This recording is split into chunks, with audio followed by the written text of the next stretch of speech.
नमस्कार दोस्तों, ये आज हमारे लिए बहुत ही खुशी का विषय है। Doctor SL. मेहता, ये एक ऐसा नाम जो एजुकेशन, एग्रीकल्चरल एजुकेशन के लिए, ट्रांसफॉर्मेशन के लिए जाना जाता है। एक ऐसा नाम जो एग्जीक्यूशन के लिए जाना जाता है। एक ऐसा नाम जिन्होंने ये करके दिखाया कि यदि आप में एक डिटर्मिनेशन हो, कमिटमेंट हो, तो किया जा सकता है। बहुत विभिन्न पदों पर आप रहे। आपने आईआरआई में बहुत लंबी अपनी एक सर्विस दी। उसके बाद आप वहाँ पर हेड रहे, उसके बाद जॉइंट डायरेक्टर एडुकेशन के पद पर रहे। इसके पश्चात जिसके लिए हम सभी जानते हैं, आईसीआर में एडुकेशन के लिए आप डिप्टी डायरेक्टर जनरल रहे और उसके बाद आप वाइस चांसलर एमपीयूएटी के रहे।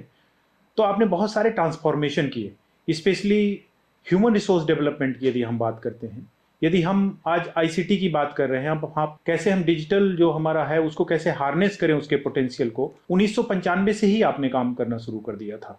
और हम लोग जब भी बात करते हैं, यदि आप आईसीआर में किसी से बात करेंगे कि इतना बड़ा ट्रांसफॉर्मेशन कैसे आया, तो एक नाम जो जाना जाता है वो डॉक्टर एस.एल. मेहता साहब का है। ये हमारे लिए सौभाग्य का विषय है कि आज एग्रीकल्चरल एजुकेशन एंड रिसर्च की जो जर्नी है पूसा, वहाँ पर आप पधारे हैं और आज बहुत सारी हम बातें जानेंगे, बहुत सारी वो किस्से जानेंगे जो हम सभी नहीं जानते हैं। और सर, शुरुआत करते हैं। आप 1995 से लेकर के 2000 तक डीडीटी एजुकेशन थे और उस समय आपने बहुत सारे ट्रांसफॉर्मेशन किए एजुकेशन के फील्ड में।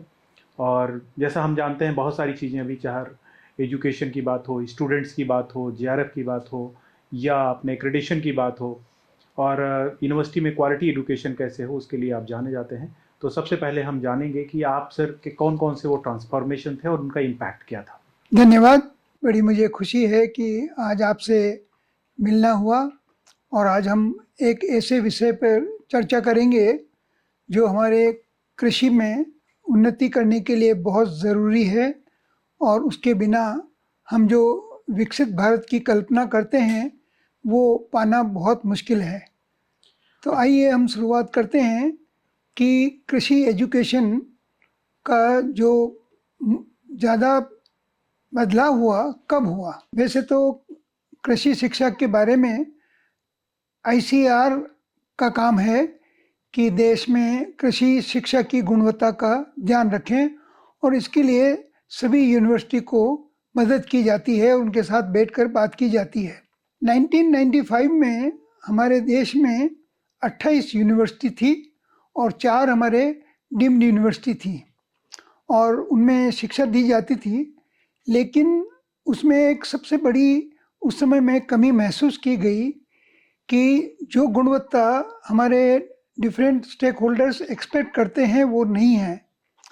हमने कई विद्यार्थियों से सर्वे किया तो सभी विद्यार्थियों का ये मानना था कि हमारी जो शिक्षा है वो ज़्यादा पढ़ाई की है लेकिन प्रैक्टिकल कंटेंट बहुत कम है और जहाँ है उस प्रैक्टिकल कंटेंट में भी ध्यान कम दिया जाता है। तो जाहिर है कि जब तक हम कंटेंट अच्छा नहीं करेंगे, सुधारेंगे नहीं, तब तक गुणवत्ता बढ़ नहीं सकती और जो हमारी कृषि की ग्रोथ है जो हम 4% पे लाना चाहते हैं वो भी नहीं पहुंच सकती। खुशी की बात यह है कि उस समय में सभी ने काफ़ी प्रोत्साहन किया और मदद दी। जब हम यूनिवर्सिटी की बात करें तो क्वालिटी एश्योरेंस सबसे पहला कदम होता है। तो उसके लिए आईसीआर में हमारा एक्रेडिटेशन प्रोसीजर नहीं था, तो हमने 96 में एक्रेडिटेशन बोर्ड बनाया और एक्रेडिटेशन बोर्ड बनाने के साथ ही हमने पूरा एक्रेडिटेशन का प्रोसेस तय किया। और उस एक्रेडिटेशन प्रोसेस का जो मुख्य उद्देश्य था वो ये था कि कृषि शिक्षा जो हमारे स्टेक होल्डर्स हैं, चाहे पेरेंट्स हों, चाहे फार्मर्स हों, चाहे सरकार हों, चाहे केंद्र सरकार हों, तो वो ये उनके प्रति हमारी एक उत्तरदायित्वता है कि हम उस में मदद करें। तो उसके लिए हमने पीयर रिव्यू ग्रुप्स बनाए और एक पूरा प्रोसेस तय किया कि एक्रेडिटेशन कैसा होगा। उस समय जो हमने एक्रेडिटेशन प्रोसेस शुरू किया, मैं समझता हूँ कि वो दुनिया में सबसे अच्छा था क्योंकि हमने उसमें अमेरिका का सिस्टम और ब्रिटिश सिस्टम दोनों का समावेश किया था और उसके साथ ही हमारी जो भारतीय समय में जो हमारी आज की सिचुएशन है उसको देखते हुए बनाया। और इस एक्रेडिटेशन प्रोसेस को बनाने में हमने सभी फैकल्टी का, वाइस चांसलर्स का, डीन्स का, सबका साथ लिया। उन्हें बताया कि एक्रेडिटेशन के क्या पैरामीटर्स हैं और एक्रेडिटेशन के लिए हमको क्यों करना है और क्या करना है। मुझे बड़ी खुशी है कहते हुए कि जो एक्रेडिटेशन सिस्टम हमने नया बनाया, सभी ने उसको बहुत सराहा और उसको इम्प्लीमेंट किया। उसको इम्प्लीमेंट करने की वजह से हर यूनिवर्सिटी में अलग अलग स्टेज पर क्वालिटी पैरामीटर्स तय हुए। दूसरा सबसे बड़ा जो मैं समझता हूँ कि हमारी कमजोरी थी, वो ये थी इनब्रीडिंग। एक बच्चा बीएससी जिस यूनिवर्सिटी से शुरू करता है, एमएससी वहीं करता है, पीएचडी वहीं करता है, तो जाहिर है कि जो बच्चा एक ही इंस्टीट्यूशन में रहता है तो उसका एक्सपोजर आउटसाइड नहीं होता है और वो कमी उसमें रह जाती है, तो वो कमी बाद में दूरी नहीं हो सकती। तो इस इनब्रीडिंग को दूर करने के लिए हम कई रिफॉर्म्स लाए। सबसे बड़ा रिफॉर्म्स जो किया वो ये किया कि all India entrance examination for admission to BSc और एमएससी प्रोग्राम। अब इसमें पहले अगर कोई यूनिवर्सिटी बिहार में है तो सारे बिहार के बच्चे एडमिट होते थे।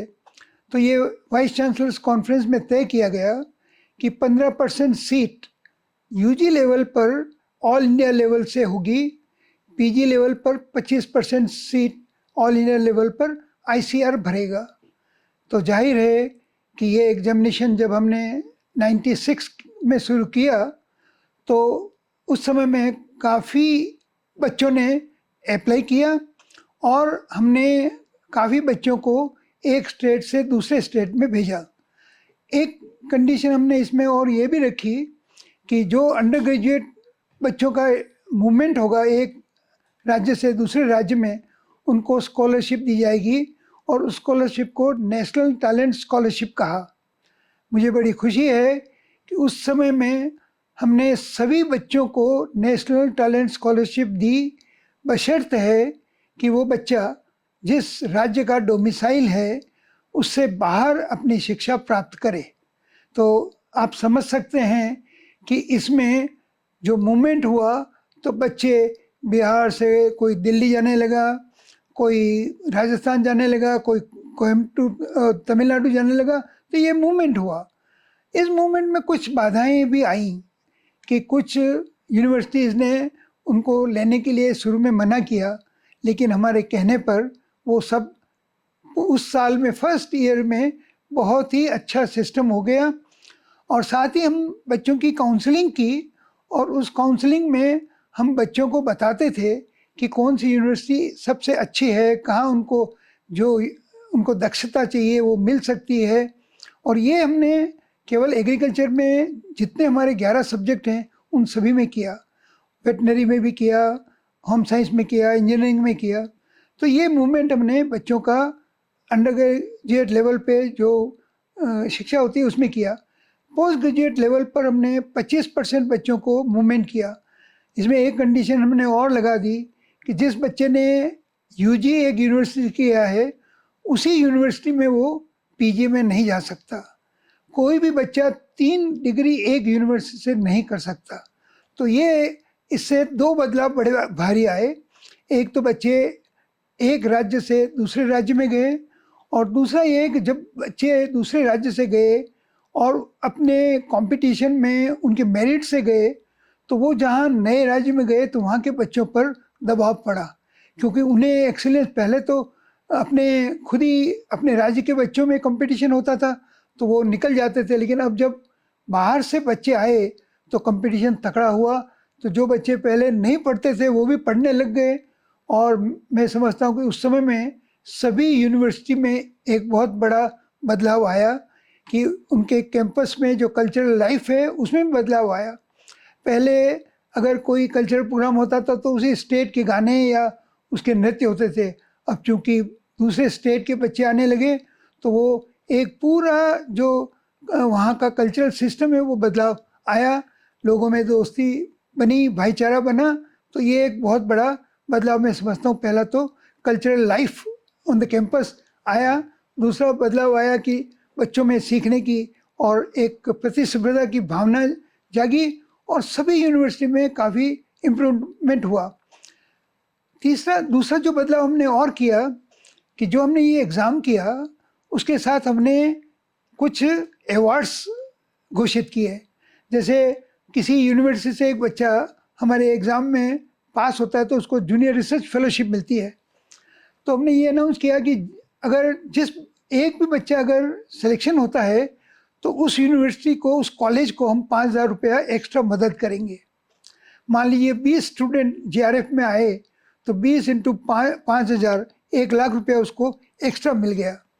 उसके साथ ये किया कि जिस यूनिवर्सिटी से ज़्यादा बच्चे आएंगे, सबसे ज़्यादा, फर्स्ट यूनिवर्सिटी को 10 लाख रुपया कैश देंगे, सेकंड यूनिवर्सिटी को 7.5 देंगे और थर्ड यूनिवर्सिटी को 5 लाख देंगे।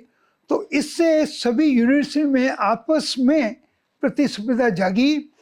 लेकिन इसके साथ एक और काम किया कि जिस कॉलेज से अगर कोई बच्चा नहीं निकला, इसका मतलब है कि वहाँ पर फैकल्टी ने कुछ ध्यान नहीं दिया, उसमें जो हम डीन के लिए ग्रांट देते थे हर साल 2 लाख रुपया, वो 2 लाख रुपया हटा दी। तो रिवार्ड भी था और पनिशमेंट भी था। तो उसका असर ये हुआ कि सभी कॉलेजेस में एक्स्ट्रा क्लासेस लगी, बच्चों को पढ़ाने लगे और कोशिश की कि वो शुरू में TNAU और आंगरू के बच्चे सबसे ज़्यादा नंबर लाए थे। 3 साल के अंदर बदलाव ऐसा आया, US Dharwad, US Bangalore, GB Pant university और उनके बच्चे आगे निकल गए। तो ये मैं समझता हूँ इस चेंज का एक बहुत बड़ा बदलाव रहा। और एक काम और किया, क्योंकि कृषि में अगर हम शिक्षा में गुणवत्ता बढ़ाना चाहते हैं तो हमारा ये मानना था कि ये काम केवल एक व्यक्ति ही कर सकता है और उसी की जिम्मेदारी सबसे ज़्यादा है, वो है डीन ऑफ द कॉलेज, क्योंकि डीन हेड होता है। और तो डीन्स के लिए हमने एक मैनेजमेंट कोर्स किया 3 दिन का कि how to manage education better. उस 3 दिन में DDG एजुकेशन भी उनके साथ रहे 3 दिन पूरे, सवेरे से लेके रात तक। और उसमें कहाँ नार में हुआ था? ये नार में हुआ था, हैदराबाद में। और उसके दौरान उनका एक्सपोजर किया कि एक्रेडिटेशन सिस्टम क्या है, कोर्स करिकुलम क्या है, कैसे हम लोग इंश्योर कर सकते हैं कि शिक्षा गुणवत्ता बढ़े। क्योंकि गुणवत्ता बढ़ने के लिए कोई एक गुर नहीं है, कई सारी छोटी छोटी बहुत मेहनतें करनी पड़ती है, कई बातें ऐसी होती है। लेकिन सबसे बड़ा है कि आत्मविश्वास। डीन को ये आत्मविश्वास होना चाहिए कि मैं ये कर सकता हूँ। अगर डीन सोचे कि मैं नहीं कर सकता तो न तो वाइस चांसलर मदद कर सकता है, न DDG एजुकेशन मदद कर सकते हैं। और मेरा ऐसा मानना है कि ज़िंदगी में कोई ऐसा आदमी मुझे नहीं मिला जो ये समझता हो कि मैं नहीं कर सकता। सवाल ये है कि क्या हम उसको सपोर्ट करते हैं, क्या उसको हम साथ लेते हैं। तो ये हमने जब 3 दिन का काम किया तो उसमें उनसे एक प्रारूप बनाया कि कोई भी, जैसे किसी आप डीन के ऑफिस में जाओ तो वहाँ बोर्ड मिलते हैं, तो बोर्ड में लिखा होता है कौन डीन कब था, फला डीन इस तारीख से इस तारीख था, इस तारीख से इस तारीख था। तो हमने उनको कहा आप ये बोर्ड, अब एक नया बोर्ड बनाइए कि आप जब डीन बने तब कॉलेज की स्थिति क्या थी, कितने स्टूडेंट आपके GRF में आते थे, कितने स्टूडेंट SRF में आते थे, कितने ARS में पास हुए, कितने स्टेट सेक्टर में जॉब लिया ये।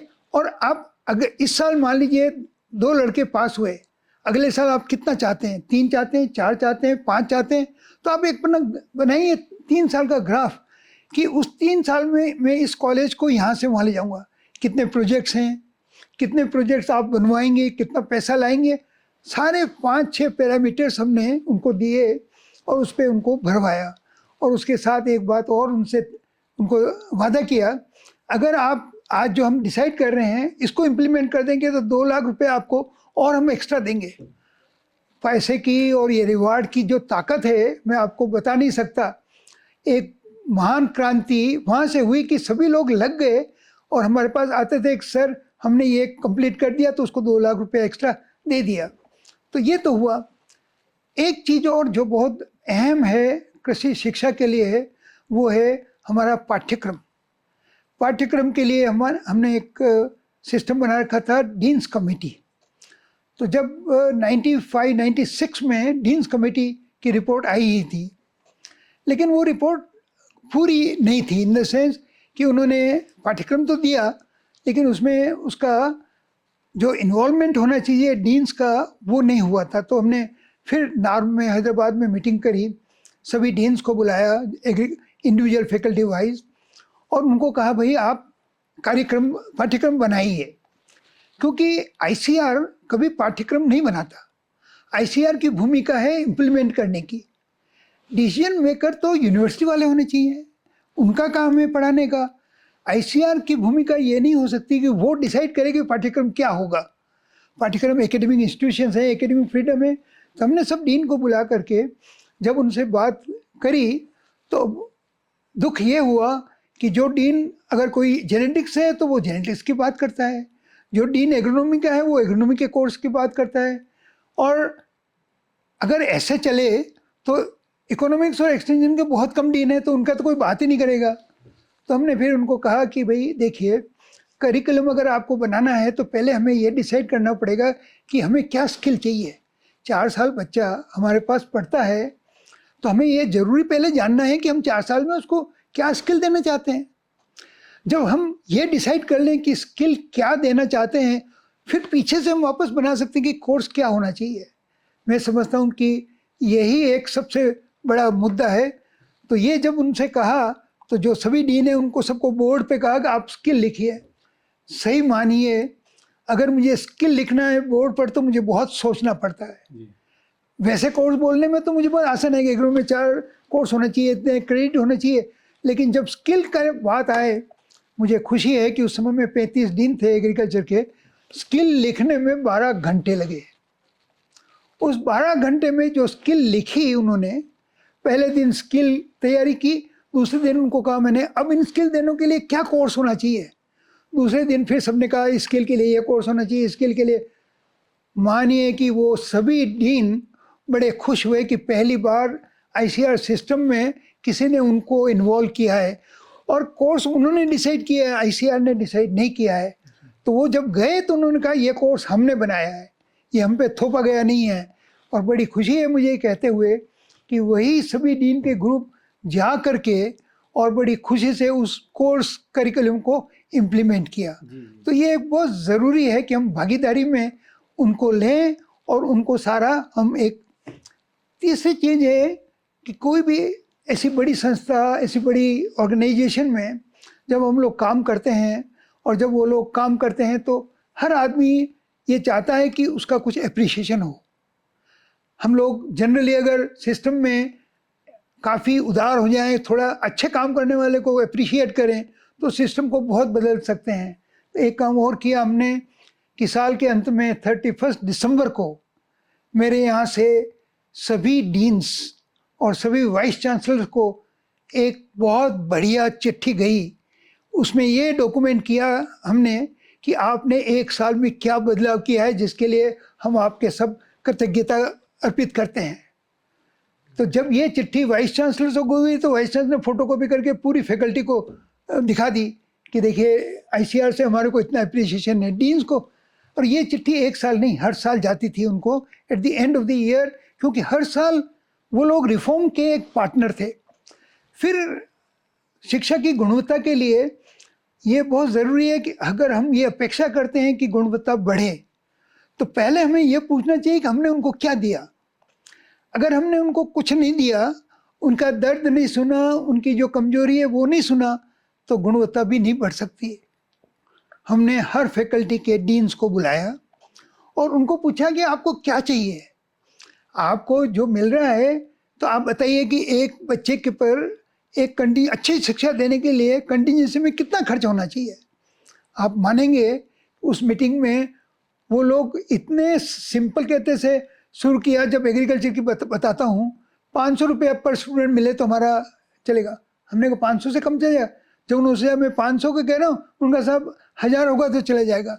हमने कहा नहीं, 1000 से काम नहीं चलेगा, 1500 रुपये पर स्टूडेंट पर ईयर हम आपको देंगे। तो वो सब खुश हो गए, क्योंकि उनको 500 रुपये क्या 200 रुपये नहीं मिलता था। 200 से उनको 1500 रुपया मिलने की आस हुई तो उनको, और यही नहीं, उनको हर चीज़ के लिए, जैसे कंटिजेंसी हुई तो कंटिजेंसी के लिए कहा उनको, अगर बच्चों को टूर पे ले जाना है, टूर के लिए कितना पैसा चाहिए। तो शिक्षा के जितने हमारे अलग अलग मुद्दे हैं उस पर उनको सपोर्ट पर प्रति बच्चा या प्रति कॉलेज के हिसाब से किया। और साथ में एक सपोर्ट और बिल्ड किया कि डीन्स को 2 लाख रुपया प्रति वर्ष क्वालिटी ऑफ एजुकेशन बढ़ाने के लिए मिलेंगे। उन्होंने कभी सोचा नहीं था, किसी ने उनको 1 रुपया नहीं दिया, उनको 2 लाख रुपया प्रति वर्ष क्वालिटी ऑफ एजुकेशन एनहांसमेंट करने के लिए हुए। तो ये जब हमने तय किया, और ये एक फैकल्टी के लिए नहीं, सब के लिए किया, एग्रीकल्चर के लिए किया, वेटनरी के लिए किया, फिशरी से किया। वेटनरी में उनको पैसा बहुत कम मिलता था क्योंकि जो यूनिवर्सिटीज़ थी उस समय में ज़्यादा पैसा एग्रीकल्चर में जाता था, वेटनरी को कम जाता था। जब वेटनरी की मीटिंग की, उन्होंने कहा साहब हमारे पास तो, हमें तो डिसेक्शन करना पड़ता है, एनाटोमी में एनिमल्स को खरीदना पड़ता है, उसे एक एनिमल का 3000 रुपये लगता है, उसका इतना लगता है। तो मैंने कहा ओके, उनको 1500 दिया है, आपको 2000 देंगे। साहब 2000 से काम नहीं होगा, 2500 होगा। हमने कहा 2500 नहीं, 3000 देंगे। तो जब 3000 दिए तो आप मानिए कि जिस कॉलेज में पहले 50,000 रुपये मिलता था, हमारे नए फॉर्मूले से उनको 35 से 37 लाख रुपये मिला। अब जिसको 50,000 नहीं मिलता उसको 37 लाख मिले, वो डीन तो खुश होकर के और अपना पूरा समय लगा के क्वालिटी एनहांसमेंट करता है। तो ये जो क्वालिटी एनहांसमेंट है, ये एक बहुत बड़ा मुद्दा है। और इसमें हमने जो मेजर काम किया कि डीन्स को मेन एक्टर मान करके उनको जितना सपोर्ट चाहिए। मैं समझता हूँ कि अगर उस समय के डीन से किसी से बात करेंगे, कोई ये नहीं कह सकता कि उसको 1 रुपया भी कम पड़ा। मैं समझता हूँ कि रुपया उनको ज़्यादा मिला, खुश रहे। तो ये जो एक बदलाव किया, तो कोर्स करिकुलम रिवीजन किया, लोगों का इन्वॉल्वमेंट किया, और साथ में रिवार्ड और पनिशमेंट दोनों किए। और जो हमारा बजट था, अब बात आती है बजट, बिना पैसे के तो कुछ भी नहीं होता। जब मैंने ज्वाइन किया तो मुझे दुख है कहते हुए, उस समय तक रिवाइज बजट जा चुका था और हमारा बजट 23 करोड़ से 11 करोड़ रह गया और 12 करोड़ सरेंडर हो रहा।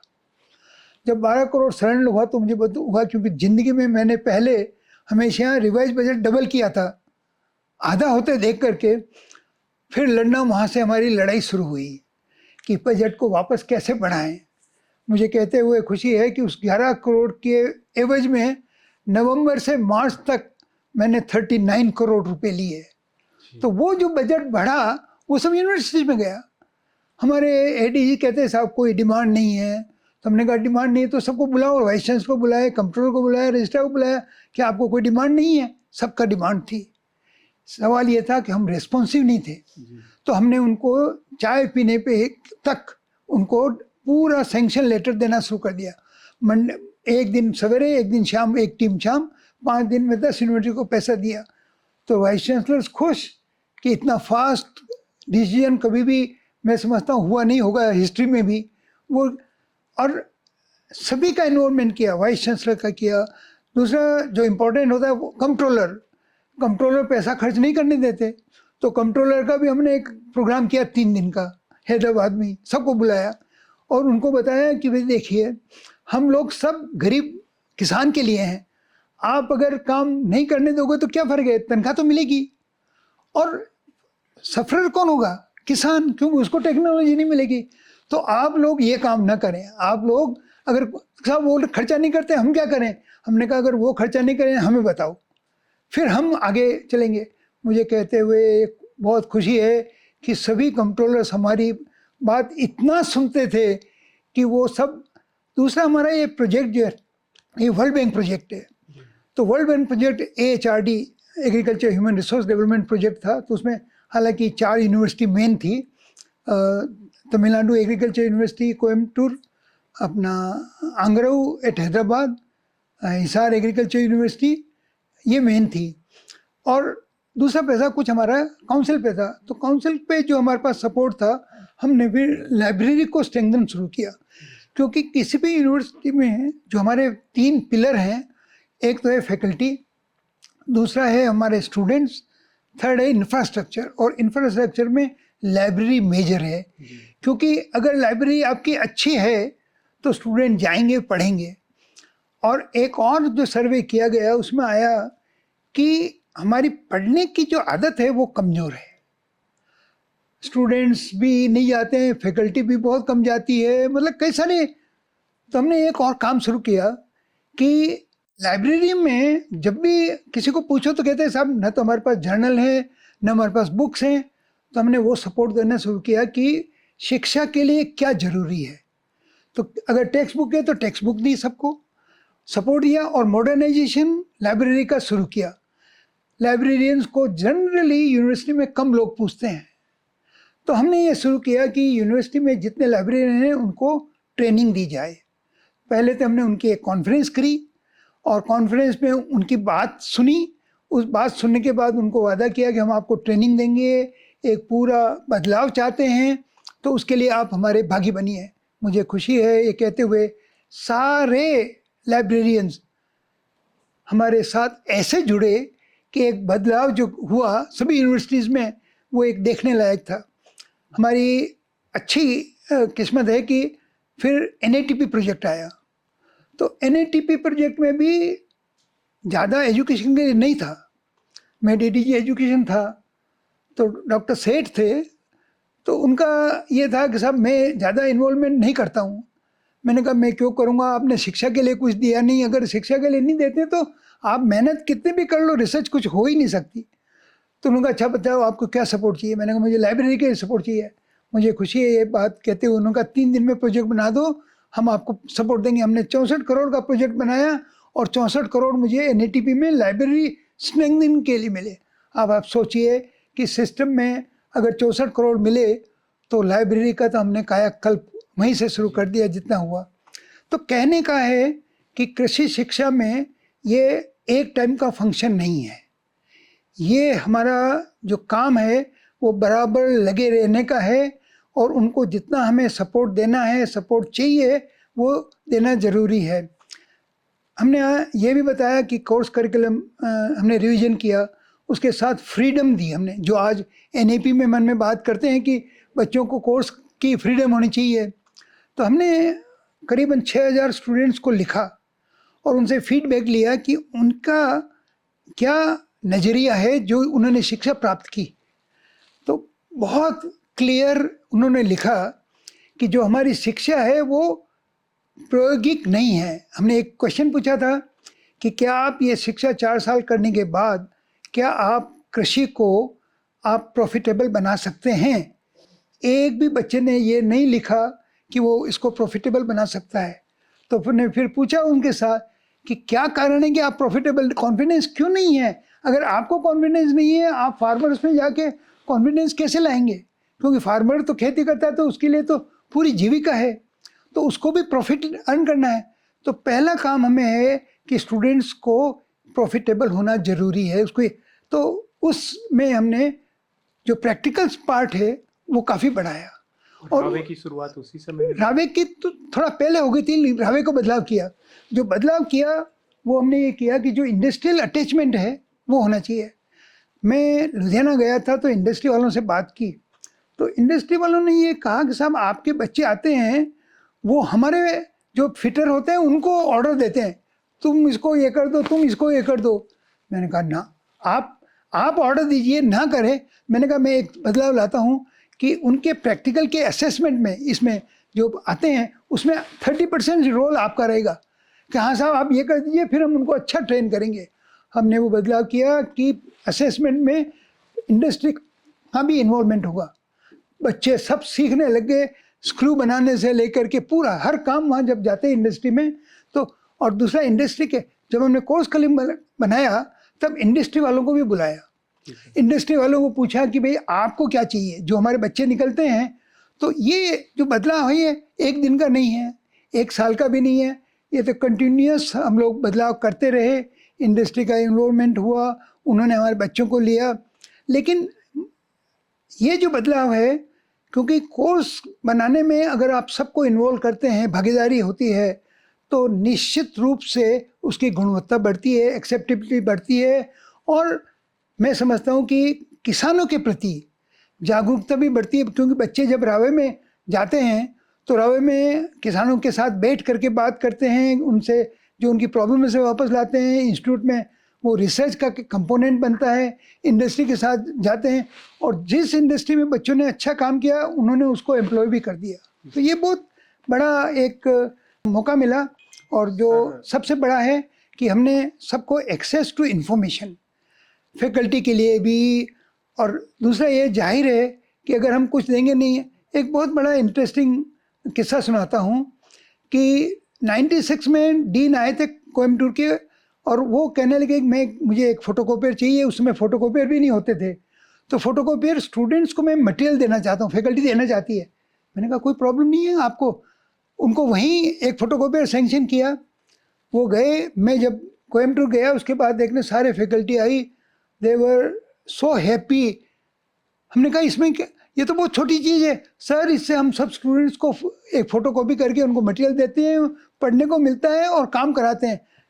खेतों में काम देखा उनका, सब बड़ी खुशी हुई कि एक छोटे से प्रयास से। तो हमें रूल्स के प्रिजनर नहीं बनना है, क्योंकि रूल था कि फ़ोटोकॉपी नहीं दिया जा सकता है, बैंड आइटम था, लेकिन हमने दिया। वो दिया इसलिए कि हम शिक्षा की गुणवत्ता बढ़ाना चाहते थे। तो ऐसे छोटे छोटे काम बहुत फैकल्टी के लिए भी किए। हमने एक कोशिश की कि किसी फैकल्टी को, किसी डीन को कभी कोई दिक्कत ना आए।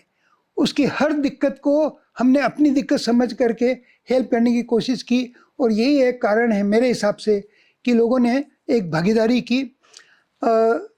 रिड्यूसिंग इनब्रीडिंग में जैसा हमने कहा, तो हमने यूनिवर्सिटीज़ में सब वाइस चांसलर साहब से भी कहा कि आप जब रिक्रूटमेंट करें तो ये देखें कि बच्चा 3 डिग्री में से 1 डिग्री बाहर की ली हुई है, ताकि इनब्रीडिंग नहीं होगी। तो वो भी बहुत सारी यूनिवर्सिटी ने उसको इम्प्लीमेंट किया। फिर हमने नेट इम्प्लीमेंटेशन कंपल्सरी कराया।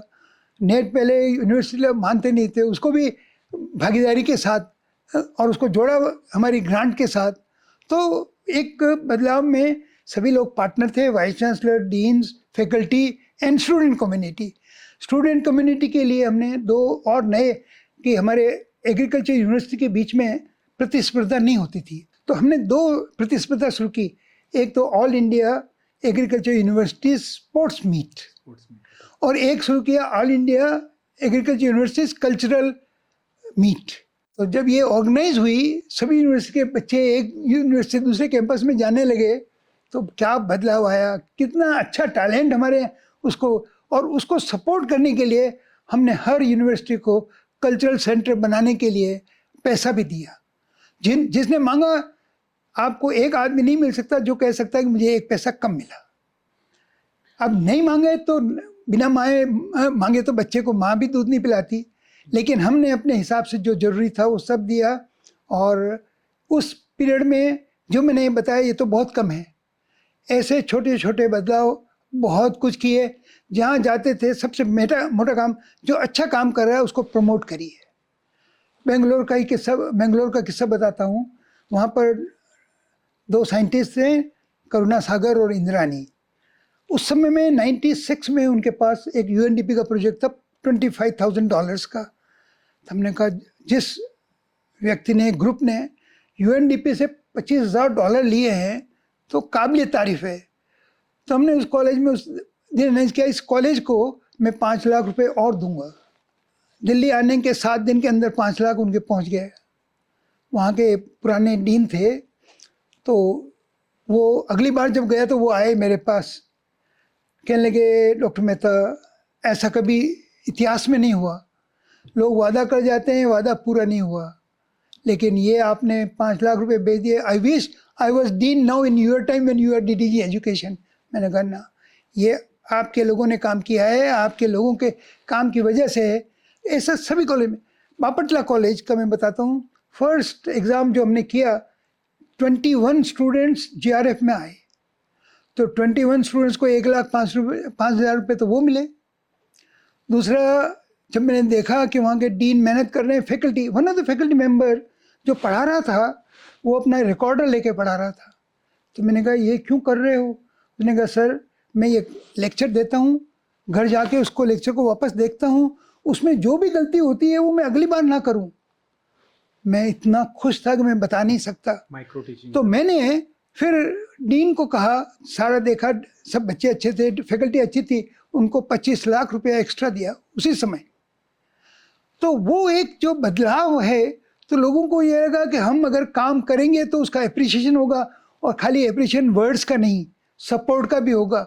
आप सपोर्ट दीजिए, मैं कहता हूँ कि आप पूरा बदल सकते हैं, सिस्टम बदल सकते हैं, लोगों का कमिटमेंट बदल सकते हैं। और यही मैं समझता हूँ कि एक मोटा जो बदलाव आया वो ये है कि हमारा इन्वॉल्वमेंट और सभी के साथ बड़ा प्यार मोहब्बत थी। जी सर, जैसा कि आपने ये सब चीज़ें बताई और इसमें ये साफ झलक रहा है कि आपने दोनों तरह के मोटिवेशन किए। जहाँ रिवार्ड की बात आई तो रिवार्ड दिया, और जहाँ यदि ज़रूरत पड़ा तो पनिशमेंट की बात है तो पनिशमेंट नहीं कह सकते, मतलब आप नहीं करेंगे तो नहीं मिलेगा, और करेंगे तो आपको मिलेगा और बहुत ज़्यादा मिलेगा। आजकल सब जगह चर्चा हो रही है इनोवेशन इंडेक्स की, और हमारा एक ग्लोबल इनोवेशन इंडेक्स है। हमने इंडिया का भी नीति आयोग ने एक इनोवेशन इंडेक्स बनाया है। उसमें ह्यूमन रिसोर्स कंपोनेंट है, और वो बहुत ही महत्वपूर्ण कंपोनेंट है। जो आपने सारी बातें की कहीं ना कहीं ह्यूमन रिसोर्स डेवलपमेंट से रिलेटेड है। चाहे वो हमारी जो शिक्षा है वो अल्टीमेटली हमारा है कि स्टूडेंट्स को कैसे डेवलप करें। आपने ये ट्रांसफॉर्मेशन किए। मेरा अगला क्वेश्चन ये है कि बहुत सारी कंट्रीज़ को हम लोग एग्जाम्पल के तौर पे ले सकते हैं। वहाँ पर over a period of time उन्होंने टेक्नोलॉजी एडवांसमेंट और इनोवेशन पर बहुत काम किया, R&D पे बहुत काम किया, और जो इनोवेशन भी हुई है या पेटेंट हुई है, जो यूटिलिटी पेटेंट हुई है, उनको कमर्शलाइज किया। वहाँ तक नहीं रुक गए कि पेटेंट हो गया बात ख़त्म हो गई, उसको एक्चुअल में इंडस्ट्री को दिया, इंडस्ट्री ने उसको बहुत लंबे स्केल तक ले गए। इसमें हम कहीं ना कहीं पीछे रह गए। हमारा बहुत बड़ा एग्रीकल्चर का एक सिस्टम है, हम ये कह सकते हैं विश्व में जो हमारा नेशनल एग्रीकल्चर एंड एजुकेशन जो सिस्टम है वो सबसे बड़ा है। इतने सारे रिसर्च इंस्टीट्यूट हैं, मोर देन लगभग 110 से ज़्यादा हमारे ICR इंस्टीट्यूट हैं, यूनिवर्सिटीज़ हैं, SAUs हैं, CAUs हैं, डीम्ड यूनिवर्सिटी हैं। तो वहाँ पर इनोवेशन जो इकोसिस्टम है उसको हम स्ट्रेंथन नहीं कर पाए। वो कौन से इनिशिएटिव थे, या हमें ये क्या करना चाहिए कि हम और इनोवेशन डेवलप कर पाए? देखिए, आपने जो कहा, पहली बात तो मैं इससे सहमत नहीं हूँ। हमने जो किया, मैं समझता हूँ कि हमें गर्व होना चाहिए। हम लोग 1951 में 50 मिलियन टन फूड ग्रेन्स पैदा करते थे, आज हम 370 मिलियन टन पैदा कर रहे हैं। आप क्या सोचते हैं कि ये बिना इनोवेशन के हो सकता है? नहीं हुआ सर। तो जो हमारी यात्रा है ये बहुत लंबी थी। हम बेगिंग बाउल स्टेज पे थे, जहाँ हम 10 से 12 मिलियन टन, जब तक फूड ग्रेन नहीं आए तब तक हम रुकते थे। नई जनरेशन को ये नहीं पता कि हम किस स्थिति से गुजरे हैं। राशन शॉप पे लाइन में खड़े रहते थे, मैं खुद भी खड़ा रहा। तो ये हम न कहें कि हम इनोवेशन सपोर्ट नहीं किया। हमने इनोवेशन सपोर्ट किया है स्टूडेंट्स को, फार्मर्स को और साइंटिस्ट को। अब जब इनोवेशन की बात आ ही गई, तो क्योंकि ये मेरी चर्चा हुई थी प्लानिंग कमीशन में, और ये एक गलत नोशन की तरह से है कि, तो वहाँ जब हमारा NATP प्रोजेक्ट ख़त्म हुआ, NAIP को लेना था, तो प्लानिंग कमीशन में ये था कि हमने कुछ नहीं किया, कि NATP में पैसा खर्च किया, और NAIP की NOC जब तक नहीं मिले प्लानिंग कमीशन, NAIP आ ही नहीं सकता। तो मैंने उनको फिर बताना शुरू किया कि NATP में हमने क्या किया है। हमने कहा, आपने हमको 7% ICR का बजट दिया है, और आपने जितना बजट दिया है, मैंने इस देश में हर साल उतना बचा दिया है। हमारी एक जीरो टिलेज टेक्नोलॉजी है, वो हम करीबन 1.2 मिलियन हेक्टर्स में ले गए। उसमें जो डीजल बचा जीरो टिलेज की वजह से, वो 171 करोड़ रुपया सालाना था, और हमारा खर्चा NATP में 170 करोड़ था। तो हमने कहा, ये एक टेक्नोलॉजी से आपको हमने इतना दे दिया है। तो कहने लगे, आपने क्या किया? जीरो टिलेज तो पंतनगर ने निकाला है। वो भी तैयार थे डेटा के साथ। मैंने कहा, आप बहुत सही कह रहे हैं कि जीरो टिलेज मशीन पंतनगर ने निकाली है, लेकिन आपको मालूम है कि वो 20 मशीन बनी, और उस मशीन में क्या कमी थी? जब उसको चलाते थे, पंजाब में ले गए, पंजाब में उसके टाइल्स टूट जाती थी।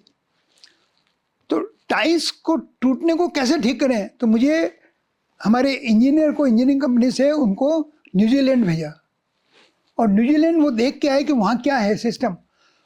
तो उन्होंने कहा कि आप जो ये जीरो टिल है इसमें पीछे स्प्रिंग लगाओ, जाहिर है स्प्रिंग लगाएंगे वो टाइन ऊपर आ जाएगी, टूटेगी नहीं। वो स्प्रिंग लगाने से वो टाइन टूटना बंद हो गया। चलो टाइन टूटना बंद हो गया, लेकिन जो सॉइल लाइट है उसमें गहरा जाने लग गया। फिर ऑस्ट्रेलियन साइंटिस्ट वहाँ भेजा, तो उन्होंने कहा आपकी ये जो टूल बार है ये हेवी है, इसको लाइट होलो कर दो। होलो किया, वो बहुत अच्छा हो गया। और आज हम 8,000 जीरो टिल मशीन ऑस्ट्रेलिया को भेज रहे हैं। तो ये जो मैं एक छोटा सा उदाहरण है कि ये इनोवेशन है कि हमने इनोवेट किया, लेकिन ये इनोवेट किया एक पार्टनरशिप में। शायद हमारे लोगों को ये समझ में आने में थोड़ा ज़्यादा टाइम लगता है, लेकिन कोलैबोरेशन से जल्दी हो गया। ऐसे करके मैंने हर टेक्नोलॉजी के बारे में बोलना शुरू किया।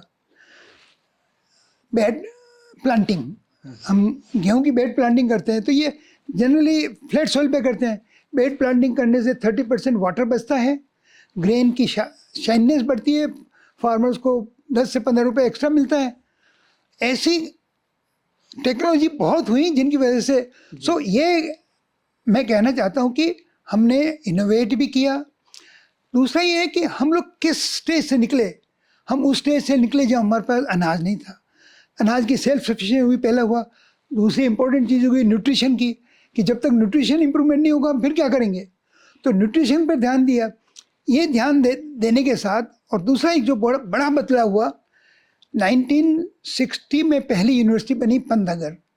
उसके बाद 70 तक जो यूनिवर्सिटी बनी उन सबको सभी स्टेट गवर्नमेंट ने ज़बरदस्त सपोर्ट दिया। हम लोगों ने शिक्षा, अनुसंधान और प्रसार तीनों को एक साथ जोड़ा यूनिवर्सिटी में। हमने जो लैंड ग्रांट सिस्टम किया ना वो जोड़ा। जब सपोर्ट स्टेट गवर्नमेंट ने दिया तो उसका डिलीवरी भी हुई। Post 1990 the support from state government have dwindled in many states, especially northern states में। तो वहाँ आप देखिए कि यूनिवर्सिटीज़ धीरे धीरे कमज़ोर होती गई। हम सपोर्ट ICR से देते हैं, लेकिन वो कितना है, बहुत ज़्यादा नहीं हो सकता, क्योंकि विद पे कमीशन एक्सपेंडिचर गोन अप। तो एक तो ये है कि हमारी पहली आवश्यकता है कि इसको एक्सपेंडिचर को बढ़ाया जाए। दूसरा, इनोवेशन के लिए इंफ्रास्ट्रक्चर होना चाहिए। आप कमरे में बैठ के इनोवेशन नहीं कर सकते। तो हमने एक जो काम किया इंफ्रास्ट्रक्चर डेवलपमेंट, जिसके मैं बताया नहीं मैं, लेकिन मैं बताना चाहता हूँ कि हमने कैचअप ग्रांट 400 करोड़ उस समय में कैचअप ग्रांट लाए, और उस 400 करोड़ से पूरा मॉडर्नाइजेशन जितना हो सकता था उतना किया। हालांकि वो सपोर्ट कम था, लेकिन फिर भी मैं समझता हूँ कि जब किसी के पास कुछ नहीं हो और 400 करोड़ मिले तो बहुत है। उस 400 करोड़ में हमने सारे जो लेक्चर हॉल्स हैं उनका मॉडर्नाइजेशन किया, जो पुराने इक्विपमेंट है उनको नए किए, वो लाए। अब प्रश्न ये है कि ये R&D टेक्नोलॉजी डेवलपमेंट का जो मामला है उसमें हमें एक तो इन्वेस्टमेंट चाहिए, और दूसरा ये हमको 10 साल आगे का सोचना पड़ेगा। हम लोग तो अगले साल की सोचते हैं। तो उस समय में जो हमारी प्रायोरिटी थी वो डिफरेंट टाइप की थी। और दूसरा, हमारा शुरू से हम लोग गवर्नमेंट डेवलपमेंट डिपार्टमेंट थे, तो हमारी मित्रता प्राइवेट सेक्टर से कम थी। लेकिन NATP और NIP में हमने प्राइवेट सेक्टर को आगे लाए, उसका जिक्र मैं बाद में करूँगा। लेकिन अभी जो इनोवेशन की बात है, हमारे फार्मर्स आर वेरी इनोवेटिव। कुछ इनोवेशन में बताना चाहता हूँ जो फार्मर्स खुद अपने लेवल पे। एक्चुअली हमारे पास एक प्रोग्राम था टार का, टेक्नोलॉजी असेसमेंट रिफाइनमेंट। उसमें हमारी कई सारी टेक्नोलॉजी हुई है।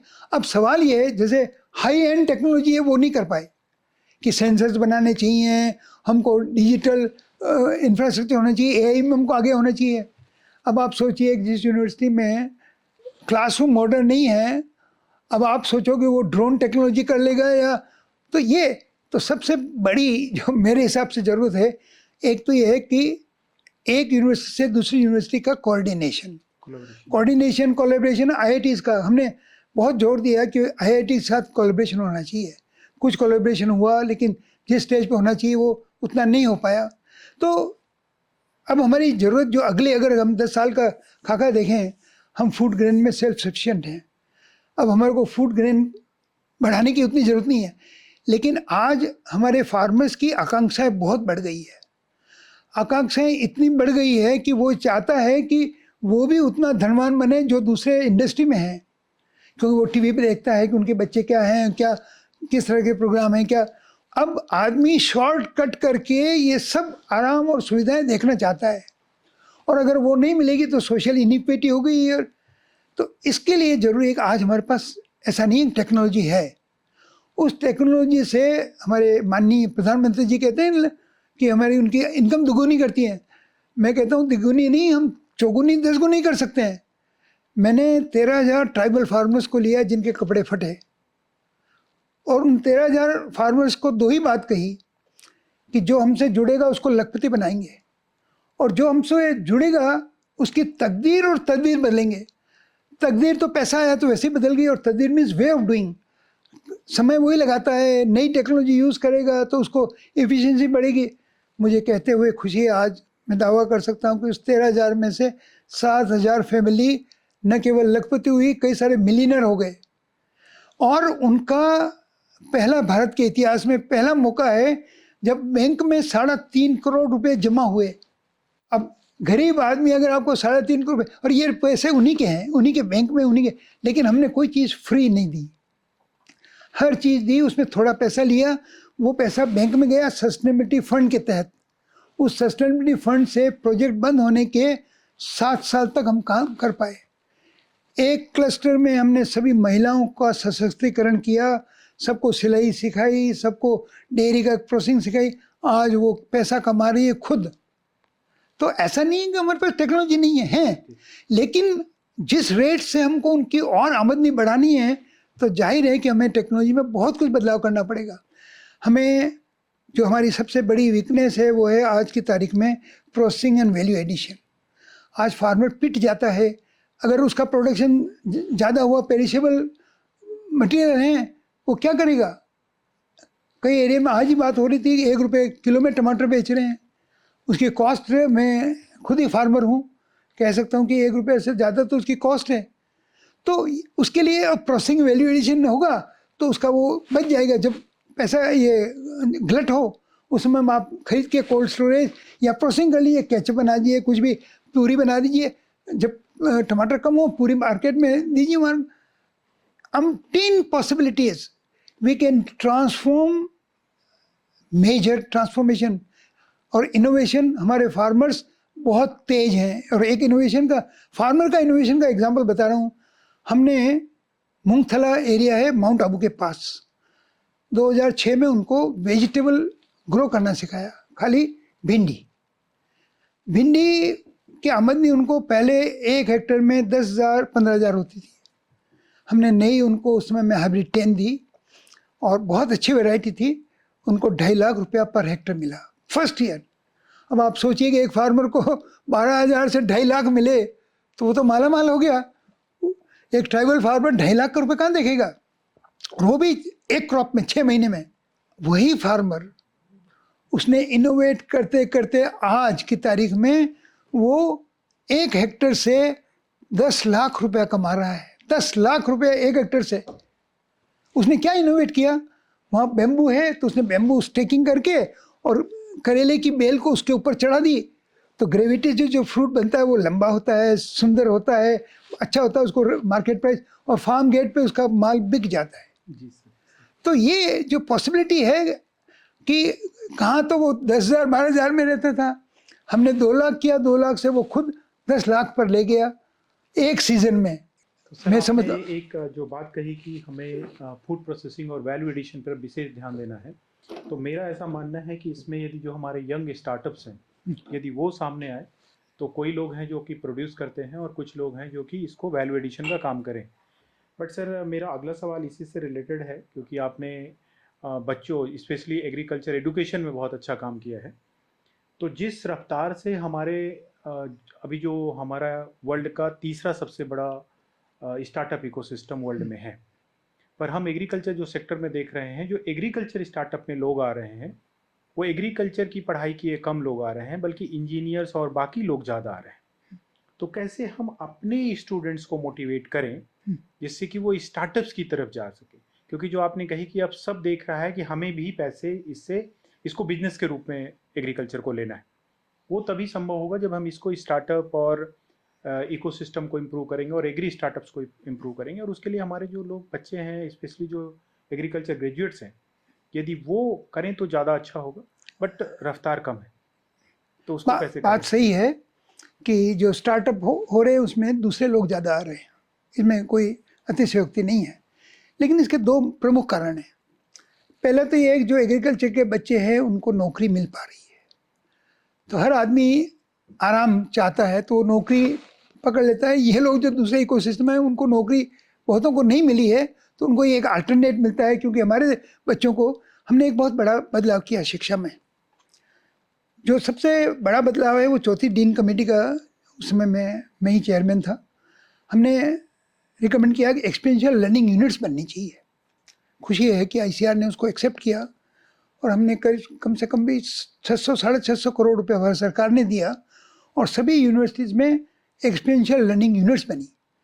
इस एक्सपीरियंशियल लर्निंग यूनिट बनाने का जो हमारा मकसद था वो ये था कि जो बच्चे हमारे यहाँ हैं उनकी मेंटलिटी और उनकी ट्रेनिंग बिल्कुल एक एंटरप्रेन्योर की तरह से हो।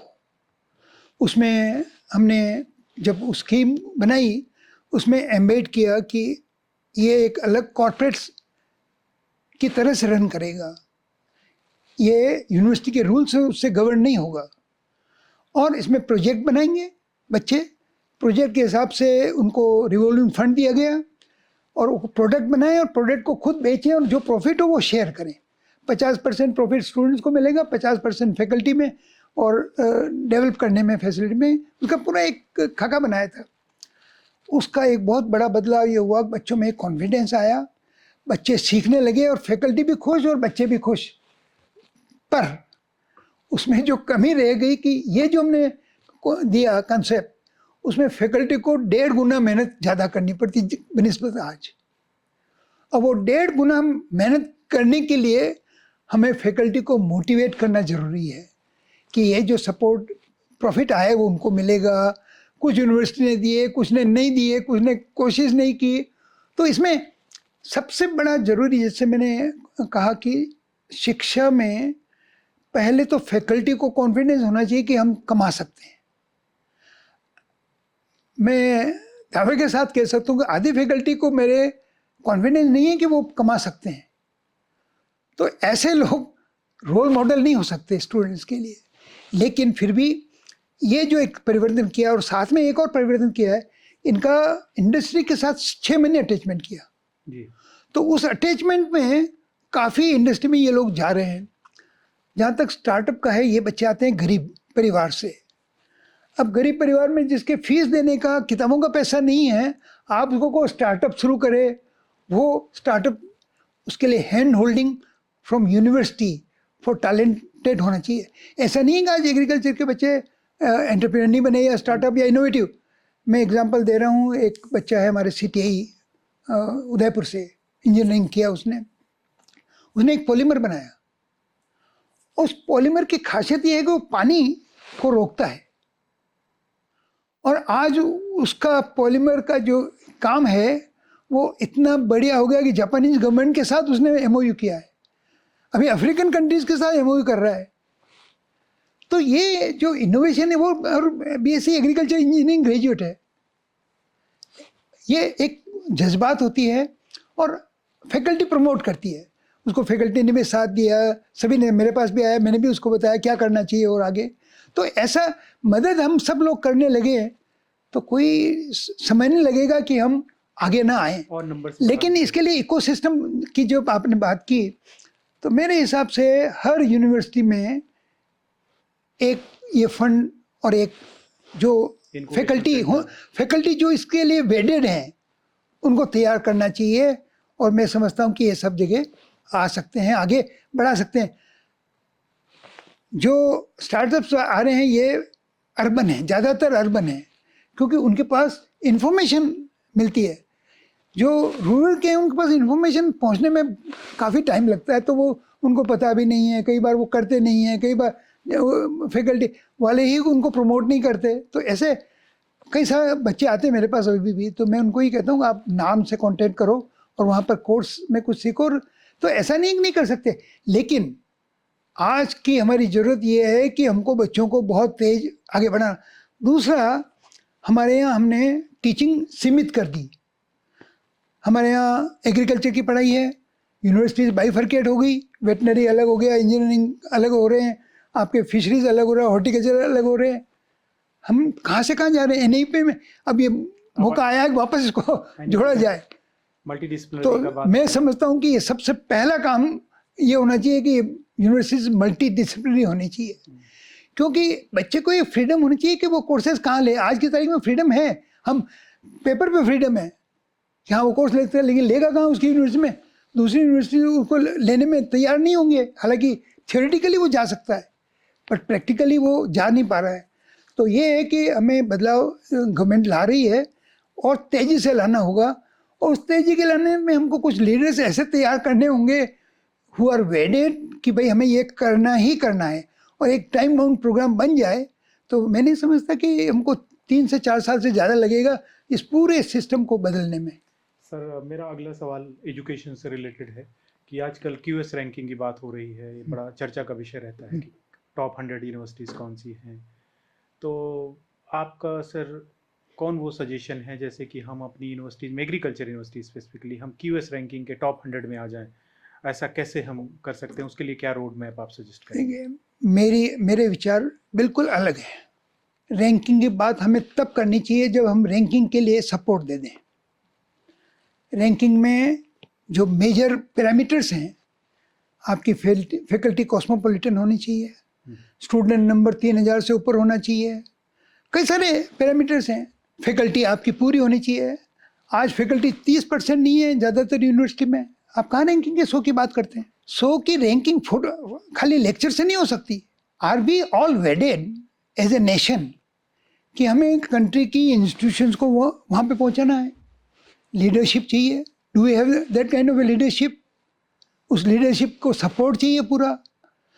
जब तक सपोर्ट नहीं होगा, लेक्चर में मैं भी कह दूंगा कि ये अभी जो रैंकिंग हो रही है, ये हमने जब एक्रेडिटेशन सिस्टम शुरू किया, हमने रैंकिंग शुरू नहीं की थी।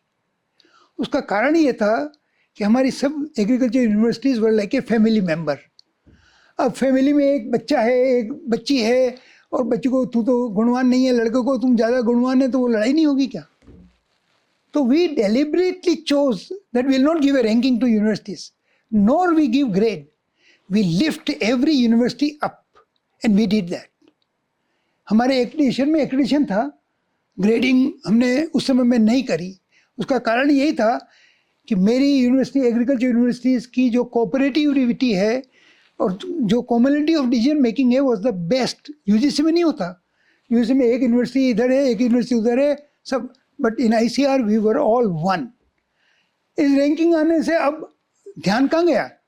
पढ़ाई की तो छोड़िए, मैं आपको रैंकिंग में बताता हूँ, यूनिवर्सिटी जो लिखने में माहिर हैं वो तो ऊपर पहुँच गए, और जिनके कुछ भी नहीं है वो रह गए।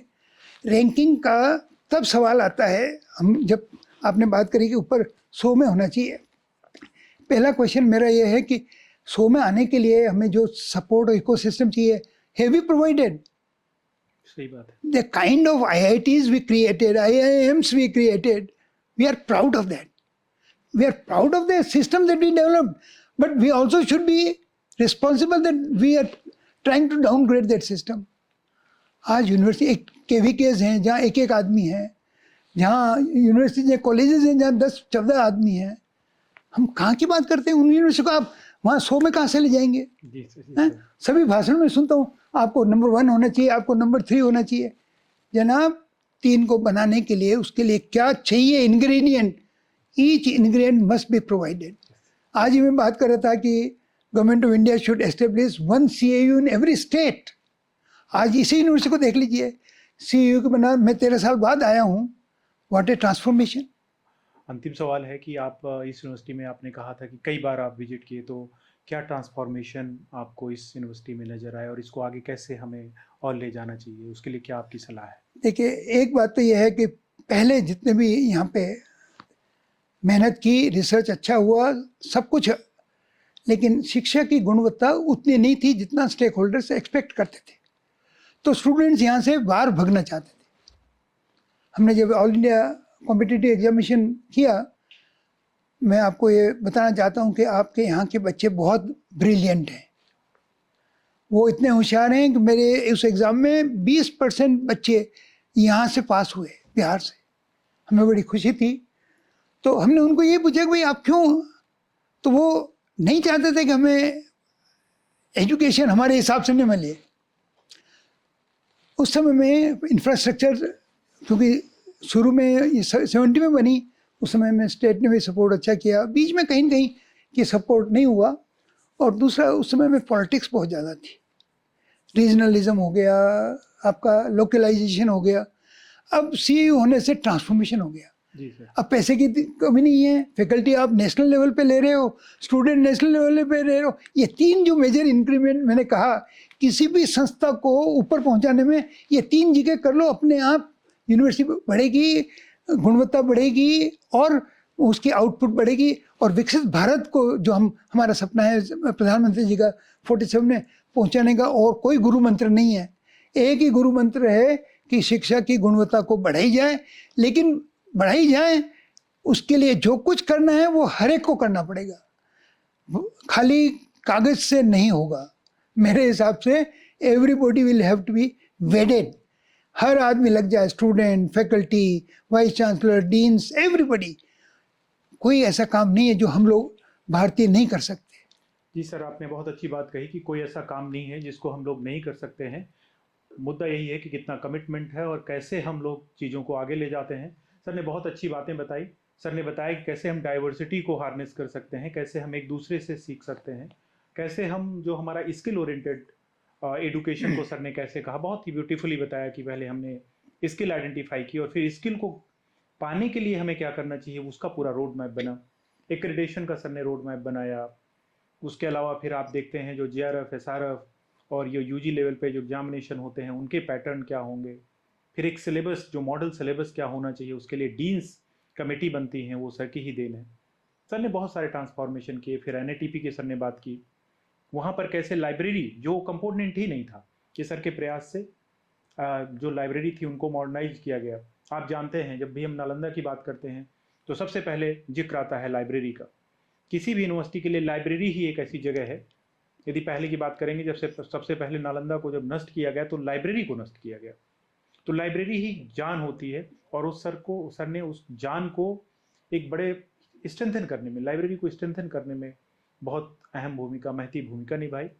और सर जो आपने बातें बताई हैं, मुझे पूर्ण विश्वास है कि बहुत सारे जो हमारे एग्रीकल्चर के स्टेक होल्डर हैं, फैकल्टी हैं, साइंटिस्ट हैं, इसको देखेंगे और आपके विचारों को अनुग्रहित करके और रोड मैप बनाने में बहुत सारी मदद मिलेगी। बहुत बहुत आभार सर, आप आए और बहुत सारी बातें अच्छी अच्छी बताई और नई पीढ़ी को इससे बहुत सारा इंस्पिरेशन मिलेगा।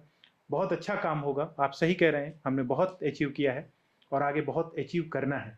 इसी कमिटमेंट के साथ इसको ख़त्म करते हैं। बहुत बहुत धन्यवाद सर। बहुत बहुत धन्यवाद, आभार सर। धन्यवाद।